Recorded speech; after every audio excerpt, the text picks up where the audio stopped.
Could not agree more. Speaking of Protoss players in the Northeast, we have here the incredibly handsome blue Protoss player. He is ShoWTimE. In the bottom left-hand side, trying to redeem his run this season a little bit, it's Vanya. The same can apply on the other side where, you know, Protoss armies with those force fields can lock Zerg armies out. And yeah, it's an interesting one. The biggest thing for me is that kind of triangular third we sometimes see taken. That probably won't be the third base for either player here. It's already not going to be for Vanya. That one kind of feels like it's quite out the way. And it's really good for setting up to then pushing down to your opponent's side of the map. So TErran players love this base, but it's really fun that kind of is such a good thing for TErran. But then when you talk about Protoss and Zerg, they probably want to just keep on expanding through that top side of the map instead. Yeah, I kind of felt similarly with the amount of choke points. And it's also got just a little bit of that awkwardness to where that third base is, right? Where trying to go between your expansions can be tough, since you go out of your natural into a low ground pit where there's a couple of different places, right, where the high ground units can kind of zone you away, or when you're trying to defend bases later on, going between your expansions can be difficult. You can expose yourself kind of like on Golden Wall, right? Or no, sorry, Pillars of Gold. Yeah, he's gonna go Stargate, so I don't think we're seeing anything here that looks really crazy. Doesn't want to lose the Adept, so just kind of shades around back and forth in the mineral line. Pulls back, is going to get a Stalker, so presumably wants to have a little bit of information denial as far as the scouting goes, but we'll see what he does with this Stargate as it is completed. He does have the Adepts on the map. Gonna build an Oracle. Yeah, I was gonna say ShoWTimE's like a very Oracle heavy player, right? He didn't really join the trend of being like, oh, you know what, we should go into like all of these like Void Ray openers and stuff like this. Might even be triple Oracle here. Just really control the map with those Oracles early game, give you a lot of pressure, help you take that third base safely. It's also very good against someone who is aggressive like Vanya, right? If Vanya wants to hit you with Roach timing, the more Oracles you have, the better that's going to be, because that's just free damage. Obviously, the downside to that is an extra Oracle does slow down some of the other tech, but typically the third Oracle does more than it costs. So yeah, I quite like the setup here from ShoWTimE. There's that first Oracle already coming in defensively, although will not save the probe that wants to put the third base down. Yeah, so let's see what can actually get done here then, right? When those probes get slowed down, the momentum gets slowed down a little bit, it can get quite uncomfortable. It's not a short jump over here, so that other Adept gets surrounded and eaten as well. This is kind of the concern that I was talking about. Like when you're going between these bases, you're going to have to commit a bit here. He's going for the probe again, and no cigar this time. But even then, still the slightest, littlest extra delay added to keep it alive. Yep. But is that what we know Vanya for, right, though? He's pretty good with the aggressive stuff. That's one of the things that I feel we see out of him, at least from the matches I remember casting last season. Yeah, for sure. He's definitely a very aggressive player. He's one of those guys that was, like, when you played him, you knew the game would never last more than 10 minutes, but he developed a lot and can play some later game stuff now as well, and some stuff that's a bit more macro focused, but it generally has that more aggressive kind of tinge to it. So yeah, it's this is definitely a very kind of Vanya sort of setup right now. You know, being aggressive with lanes, not necessarily going to like the super high drone counts right away. And then land the Roach-tron right now. Wouldn't be surprised if he even sticks around with like a lot of Roach Ravager initially before teching up even further. All right, that sounds cool. I think those Ravager lane styles especially can be quite devastating. The choke points on this map that we were talking about as well, especially going into like those fourth base positions. Even the third is quite well choked in this map. Ravagers can obviously be very useful in those scenarios, especially since conversely, the Protoss will consider, hey, force fields may end up being pretty damn good on this map. So the impetus to have those Ravagers maybe becomes a little bit more focused. As the three Oracles come into the back of the natural, that Spore is not really positioned to catch everything here. The Hallucinated Phoenixes kind of go around the backside, making sure not missing any information, but he also, at the same time, did not really kill a tremendous amount of drones either. And he should see that fourth hatch building in the bottom right of his Hallucinated Phoenix keep moving in that way. They don't, by the way. He doesn't know about the hatch. Yeah, it's I mean, it's everything that ShoWTimE really wants, though, right? Because it's not been anything overly aggressive. Now we see the Infestation Pit coming down. What do we go in Infestation Pit for, Nate? Is there some world where maybe Swarm Hosts make an appearance here? No way, right? No way. He's got to be thinking. Yeah. It's got to be for 5. Vipers, right? He doesn't have Hydra Den. Yeah, So like my only guess is he wants to go like really fast, like Roach, Ling, Ravager, Viper, maybe. That's the craziest thing I can come up with, unless he's gonna Brood Lord rush and against a guy that opened with a Stargate and just see if he can catch him off guard. But that sounds pretty insane. I think he's gonna make Swarm Host now. Oh my god. Yeah, he's it's kind of an interesting map for it, right? Because you can put the Nidus, if you pair this with the Nidus, in like good places where it's like it's not directly easy to get there with your army of ShoWTimE. Because that's it's why like I'm around confused, the corner though. and stuff. But that's why I'm confused, because he didn't get a Nidus, Wardy. He doesn't. Well, yeah. I mean, that is part of what's missing right now. I don't The disagree. creep's not halfway. This isn't one of those games where he pushed the creep like Scarlet style, where it's outside the main, and you're like, oh yeah, these swarm hosts are gonna roll up, no problem. Like the swarm hosts are gonna have to expose themselves. Well, I guess if he's bringing the queens, is this one of those? The swarm hosts are just the battering ram. Like he's just gonna use these to knock open the gates and then let everything else flood in. But the Oracle's caught a whiff of it already, so forcing out some of the transfuse energy early on. Yeah, I guess that's what it is. It's a gate crash all in. That's what it feels like. He's just going to try and break this down. ShoWTimE comes forward. He's going to get a Swarm Host kill. The big thing here is he forces the Locust out a little bit further back than he might have done otherwise. Force feels to keep the Roach Ravager away for a little bit longer. Now he's on his batteries, which he can super battery one of them too. Just really minimize losses here. And yeah, obviously you just don't want to be losing stuff against Locusts. And once those Locusts are gone, you can jump on the Roach Ravager. Vanya shouldn't let that happen because obviously he doesn't want that to be the case. The thing is, ShoWTimE's already about to have Storm. So now he's got a really good way of pulling in a Locust. So how do you ever get the momentum going with this to make it work? Yeah, I don't know. If the battering ram doesn't have any effect on the door at all, you're gonna have to try to hit it somewhere else, right? So he wants to break the rocks open and make a move on maybe the main or the natural, but that's just ShoWTimE being on top of this with the awareness, focuses down the queens. Now the oracles can come with impunity and laser down the swarm host. So if he holds this wave, there's going to be progressively less and less coming. Storms preemptively onto the locust so that he can just 1 or 2 tap them down. And the natural expansion is going to be put under a lot of pressure. He recalls the army over that way. And maybe that's the little bit of a mistake that Vanya was waiting for, because he does have a tremendous amount of roaches and there's not much here to defend. Good juggle micro with the Immortal, though. Keeping it alive on that third is absolutely massive for the Protoss player, Wardy. This is so bad for Vanya because, yeah, you're getting damage done, but you're losing roaches. And the whole point of this is that you don't lose anything. And that's why you sit on only 66 drones, because you're meant to have the efficiency of the Locusts always being the ones to go down. You're meant to lose with 3 units, not everything else, not the stuff that costs money. So yeah, this is obviously a little bit wild. Now, we do not have storms right now for ShoWTimE, but you can see right now he's going to press forward, and guess what? Now he's going to get some more roach kills. Now, the swarm hosts have still been contributing, not really as much as I think Vanya was hoping, because he hasn't broken him, and he also hasn't really done much with the hatchery in the southeast. Just a handful of drones on it. So in a world where ShoWTimE can clear out the real supply of this army, or at least get to the soft underbelly of the swarm hosts themselves, then he can go for a big counterattack and do a lot of damage. But I mean, the philosophy of this by Vanya is still not the worst thing ever if the swarm hosts keep getting good trades. If they're continuously grabbing an Archon and a few Zealots with every wave, and the Roaches and the Ravagers can take out 1 or 2 of the other units, and there's not any Storm to kill those because the Locusts are soaking all of them, then I can see a world where he does eventually wither him down, right? He needs to stand strong. He needs to be the wall that he's known to be. But he can't keep losing the Immortals with this defense. It's the hardest part of this army to replace, and he only has 1 Prism here to juggle them with. There's the overcharge on the shield battery. He's going to focus that down, but as I'm saying this, man, those power units are diminishing in numbers for ShoWTimE. Another Immortal dies. He just has the 1 being juggled at the 3rd base. I know. It's not meant to be like this, is it? You're not meant to lose the Immortals.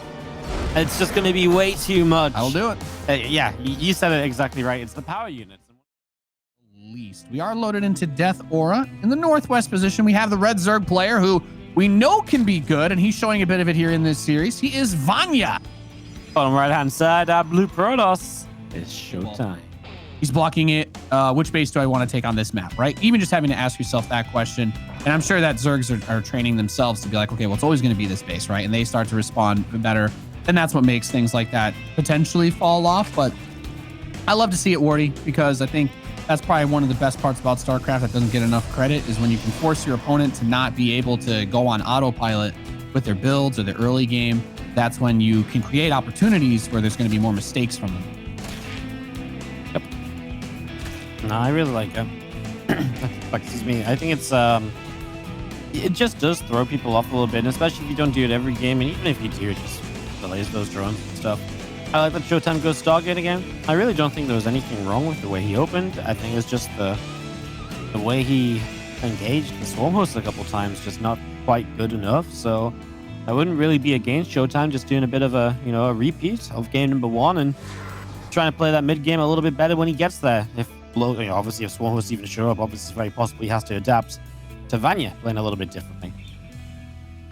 Yeah, that's I think that's why you see some of the more creative, weird players. You're like, oh, isn't this guy just known for cheesing? Like, wouldn't everybody just counter it? It's like, well, that's the thing, is it isn't that simple when you have to really show a lot more range to deal with something. But we do have the Oracle coming out for ShoWTimE as his Adept makes its way back home, and 2 Adepts be plenty for a defensive setup. Wouldn't be surprised to see him try to squeeze that 3rd Nexus out quickly after this Oracle goes out if he feels that he can get away with it. There's some lings on the map for Vanya, not an insurmountable number of them, but enough to snipe a couple of probes trying to build that 3rd, perhaps, for me, which we have seen before. Yep. I mean, this was actually one of the things he did pretty well last game as well, right? He really did slow down that 3rd a lot, and there he is. He's going to get the probe. There's How? one. I don't know. It was in between the 2 Adepts and it died. But he gets it. Have you ever seen that meme where the guy's like, how are you so jacked? And it's like, well, I do 1 push-up every time, like, X. Like, that's for Vanya. It's like, how did you get so ripped? He's like, well, I did 1 push-up for every probe I killed. And he's like, oh. He's like, I only kill the probe going to build the 3rd. And you're like, oh, crap. that's where he's at. It's like people don't get to build 3rds against me, man. Like, I don't go, he probes in the main? Nah. Probes in the natural?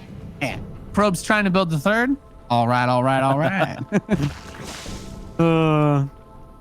Yeah, I love it. It is actually a very Vanya thing as well, right? You said it last game. It's kind of what Vanya is sort of known for. And yeah, just any way you can make a great game more aggressive than it sometimes is. And that's definitely part of it. Like, 9 times out of 10, ShoWTimE walks that probe out, takes the 3rd base, doesn't really think twice about it. Maybe there's a couple lings there, but the Adepts deal with it. But yeah, this time there's 10 lings, and boom, you get value out of them.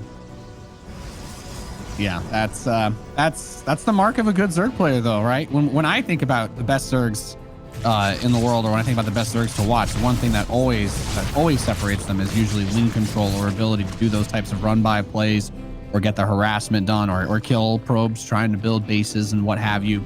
So that's one of the reasons why I got pretty big on the Vanya hype train last season, because I saw a lot of that.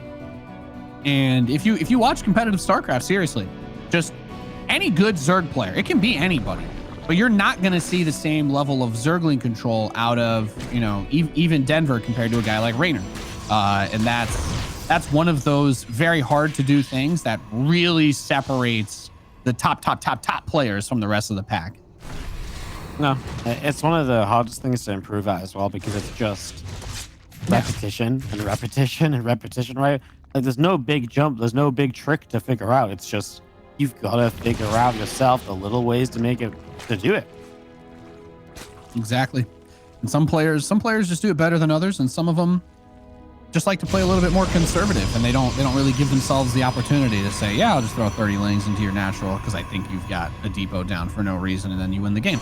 But it is what it is. And we have a Spire starting up for Vanya, as well as that Hydralisk Den getting canceled, by the way. So he's keeping ShoWTimE on his toes. And that Spire gets built in the 3rd. So the Revelation doesn't reveal it. He doesn't necessarily, I don't think he knows about this, right? He was just started. I'd be very surprised if he did. If the Oracles go for any more drones in the 3rd, though, they will see it. So I'm wondering if his goal is to like force an overcommitment or an undercommitment. He wants to scout anyway, because he knows the hydrogen isn't there. So he's like, well, where is the tech, right? So now he gets to know the Spire's there. He's going to Revelate to make sure that doesn't get cancelled. So he's able to keep on top of that, and now ShoWTimE is already built with Phoenix against it, so he's looking to be pretty well set. As roaches come across the map, we'll see Vanya maybe thinking about coming up this ram. Not just yet, but you have to be careful because if those roaches get caught with that roach speed, force fields go down, they are gonna die. Roach speed is an important upgrade to have. Oracles come back, microwave a Ling blocking the 4th Nexus, and that is going to boot up. Overseer gets to check out the Stargate, and there is a Phoenix being made. There was another one put out earlier, so you can kind of see already what Vanya was trying to do was put the fear of God into him, as it were. Say, hey, you better be worried about these Mutalisks that could be coming at you while you try to do an attack. And it may end up not really working because he's just building roaches, but there's a big Immortal Charge Lot Archon attack coming towards his base. Does grab one of the Archons, kind of catches it, so maybe it's not as bad as I thought for Vanya.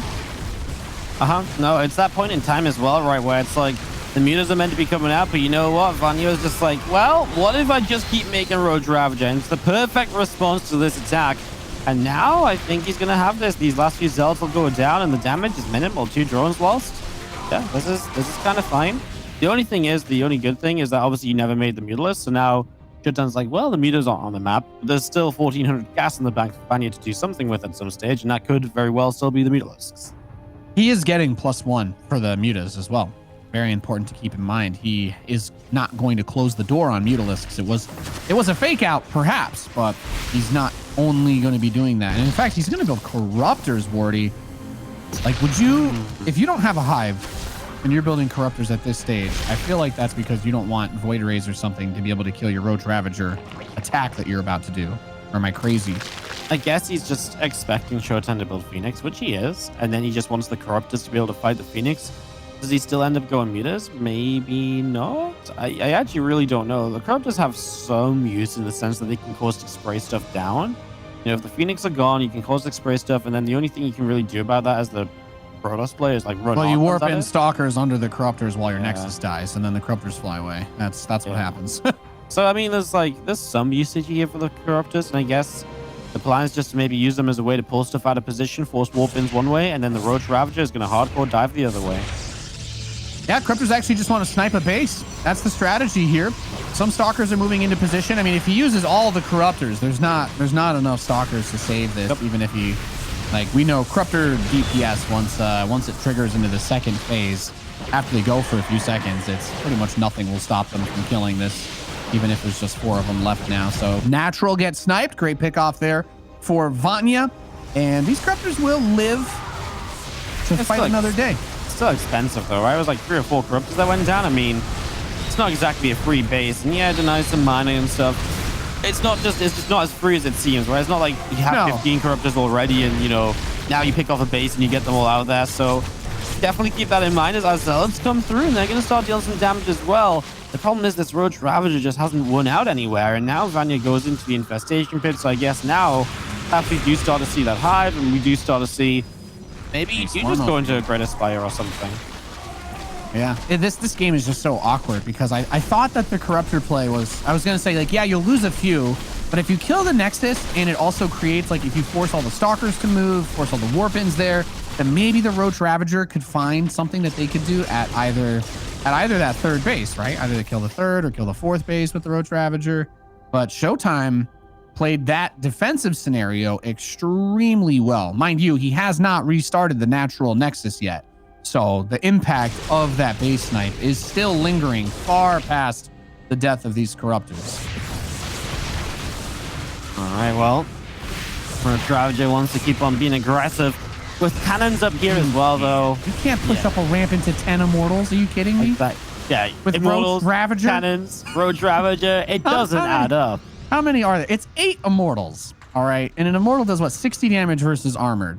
So if they're 3-shotting the Roaches, then with 8... Yeah, no, he can literally delete 3 Roaches per attack volley. And that's not counting the overkill. There's other attacks going out during this. No, you just... Not through a choke. No. Yeah, there's absolutely no way. And that's not a... That's fine time? I mean, by time for what? To die when you're trying to morph in Broodlords? Yeah. Zealots on the top side going to get a base as well. ShoWTimE's been making an attempt to get through that for a very long time. So finally succeeding as the Zealots will get cleaned up. The only problem is for ShoWTimE, it's like he doesn't really want to come across the map with his entire army because you do really need to be attacking into someone who's just on Roach Ravager. Well, that's usually kind of a scary thing to do because they have a lot of units on creep. So that's why ShoWTimE is being a bit cautious.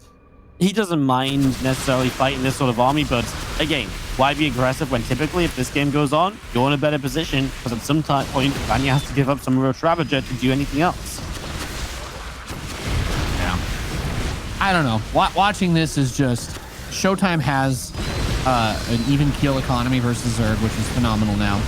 And this army should be better unless he eats a tremendous amount of bios. But the immortal count is still there. He has 7 immortals at the front line. Bring in the pain. So they don't do bonus damage to the Ravagers, but the Ravagers have less health, so they still die in not too many more hits to these units. And they're big chonkers. I was going to say the Phoenix come in now, too, also lifting up a handful of these because you don't have to worry about the Corruptors anymore. A few of them are going to come out, but the Warp Prism is still alive. Big charge lot reinforcement. Unless he can force some crazy overextension, but that requires killing the Immortals here, Wardy, to actually be able to say, oh, you've stepped too far forward on the creep.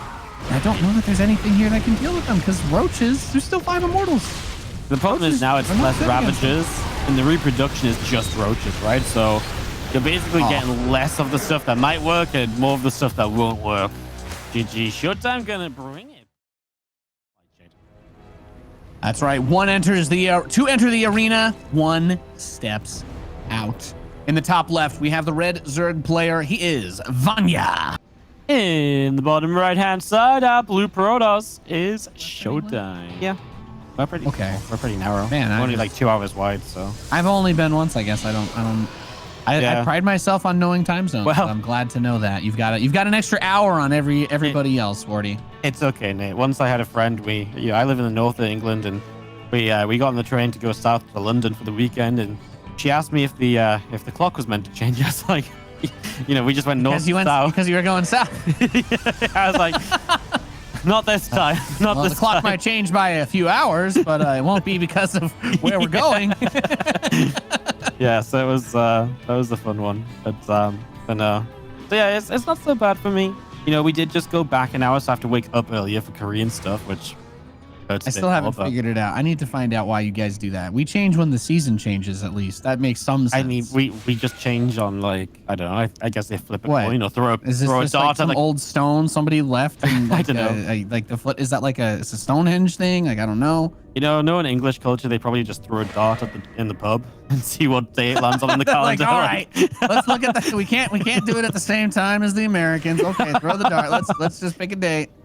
Yeah. We have a Stargate opener again out of ShoWTimE here. Caught 2 Adepts. Looks very similar to what we've had before, using the Oracle opening, having the extra gateway to back up the wall. Very strong, sturdy wall at the natural for ShoWTimE. And the Overlord comes in. Stalker says, get out. And he's going to continue to build oracles, Wardy. So the possibility of getting some harass done there is very real, as these Adepts almost let the Lings in. And he actually turns on the Oracle's attack to do nothing with it. So a bit wasted energy there. Yep. Nice little setup. As once again, Vanya's, you know what he wants to do, Nate. He won't get his push up this time, though. If I'm a probe going to build a 3rd, and the Zerg is Vanya, no, so just get me out of there. All right, put me in an assimilator so I can survive when the +2 banelings show up. Yeah, absolutely. No, it's a tough life for ShoWTimE. Over the series, he's slowly gotten better. He's slowly improved, and this time he saves his probe. Hell yeah! So this is the best start we've had then for ShoWTimE in this series. Nice to see that from him. If there was something else I was going to say about this match, it's that if you're a Vanya fan, I feel like this match has kind of validated that a bit too, because we've seen some good plays out of him.